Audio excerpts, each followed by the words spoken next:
Kita lihat lebih jauh ya Mbak, harga emas ini kan sudah bergerak dari akhir tahun 2023 ya, walaupun memang di 2024 itu bisa dibilang pertumbuhan terkencang lah selama beberapa tahun terakhir, bahkan setelah COVID yang mungkin cuma 1.400 ke 1.900, tapi di tahun 2024 ini meningkat dari around 2.000 hingga 2.700 pada saat ini, seperti itu. Nah, yang jadi pertanyaan kan kenapa sih harga emas ini? Kalau misalkan kita lihat ada beberapa faktor. Yang pertama, terkait geopolitical konflik yang terjadi sejak akhir tahun 2023 ya, di mana pada saat itu Middle East tidak sedang baik-baik saja, yang menyebabkan pasar berspekulasi nih terkait harga komoditas secara umum ke depan, seperti itu. Dan baru-baru ini memang yang kalau misalkan kita lihat tadinya itu mungkin harga emas itu sudah cukup stabil ya di first half dari tahun 2024, tapi di Juli hingga September ini kan kita mulai melihat ada election campaign dari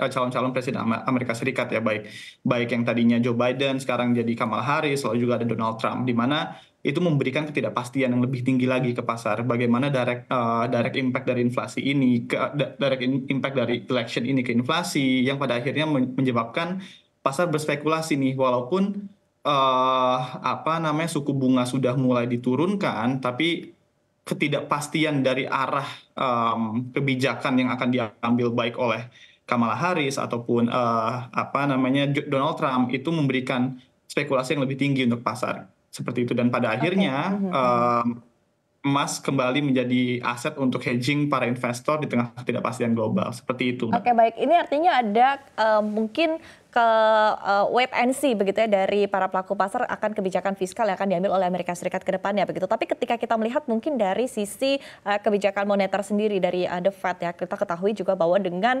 adanya untuk pemilu di Amerika Serikat, pilpres di Amerika Serikat ini kan juga kan mengindikasikan bahwa perekonomian Amerika Serikat mungkin akan baik begitu ya, seiring dengan biaya yang dikeluarkan oleh pemerintah untuk pemilu ini juga tidak sedikit, sehingga akan menggerakkan perekonomian di negara tersebut begitu, sehingga akhirnya ada kemungkinan bahwa inflasi mungkin akan tetap berada di atas target dari Federal Reserve. Nah, seperti apa mungkin ini juga menjadi perhatian begitu bagi para pelaku pasar, bahwa mungkin The Fed akan kembali menahan suku bunganya atau bahkan kembali meningkatkan suku bunganya, Mas Zudi. Ya, betul. Kalau misalkan kita kembali ke track awal ya, kan di tahun ini sebenarnya tadinya agresif ya, stance most analis di global maupun di Indonesia, kalau misalkan suku bunga The Fed itu akan cukup agresif pemotongannya, bisa hingga bahkan bisa hingga ke bawah 5%, kayak 4,75 mungkin di endpoint 2024 tadinya.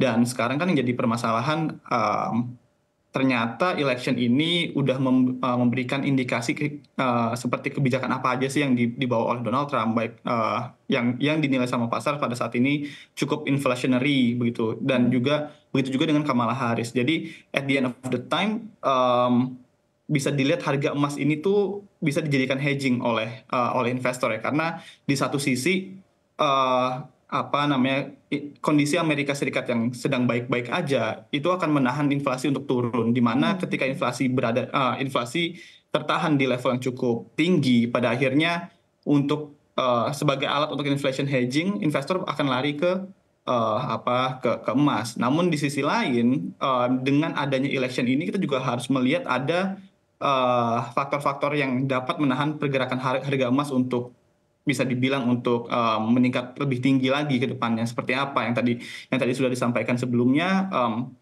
adanya election yang berjalan dengan baik ini menandakan kondisi ekonomi Amerika Serikat sebenarnya cukup masih sedang baik-baik saja, masih kuat, seperti itu. Dan ketika ekonomi Amerika Serikat kuat, seperti yang bisa kita lihat dalam 1 minggu terakhir, indeks dolar Amerika Serikat itu meningkat pesat. Begitu juga dengan bond yields mereka ya, US Treasury 10 years bond yields mereka tuh cukup bertahan ketat, di mana kedua aset ini merupakan kompetitor dari emas sebagai aset safe haven. Ya. Ketika baik dolar Amerika Serikat maupun bond yields yang 10 years itu meningkat lagi ke atas 4%, ke atas 5%, bahkan pada akhirnya investor kebagi dua nih pilihannya, antara mau safe haven yang bisa dibilang lebih tangible, yaitu emas, atau safe haven yang lebih intangible seperti forex dan juga bond yield, seperti itu sih, Mbak. Oke, tapi ketika kita melihat mungkin tadi ya, artinya kan memang terbelah begitu ya, ada yang memprediksi kembali lagi bahwa pergerakan harga emas ini juga secara sentimen ini masih cukup baik, kemudian di satu sisi juga untuk dolar juga diprediksi juga masih akan cukup baik begitu, dengan tadi perekonomian Amerika Serikat juga saat ini juga masih baik-baik saja begitu. Nah, ketika kita mungkin kita bandingkan begitu ya sentimen ini, kita timbang-timbang begitu ya, menurut Anda secara mungkin yang lebih berat begitu ya, seperti apa, ke arah mana begitu, apalagi kalau kita ketahui juga bahwa hubungan relasi antara gold dan juga dolar Amerika Serikat ini kan biasanya juga memang berbanding terbalik begitu ya, ada pergerakan yang cenderung bergerak lawan arah begitu, ketika yang satu menguat yang satu akan melemah begitu. Nah, ini seperti apa mungkin timbang-timbang yang bisa dilakukan oleh para pelaku pasar sejauh ini, Mas Zudi? Ya, kalau misalkan dilihat kita breakdown lebih dalam lagi ya Mbak. Kami melihat sebenarnya safe haven aset itu juga ada, bisa dibilang ya kasarnya itu ada kastanya lah, mulai dari yang benar-benar pure safe haven seperti emas, ataupun yang mulai ke arah financial market seperti bond yields, dan juga apa namanya foreign exchange, DXY atau indeks dolar seperti itu.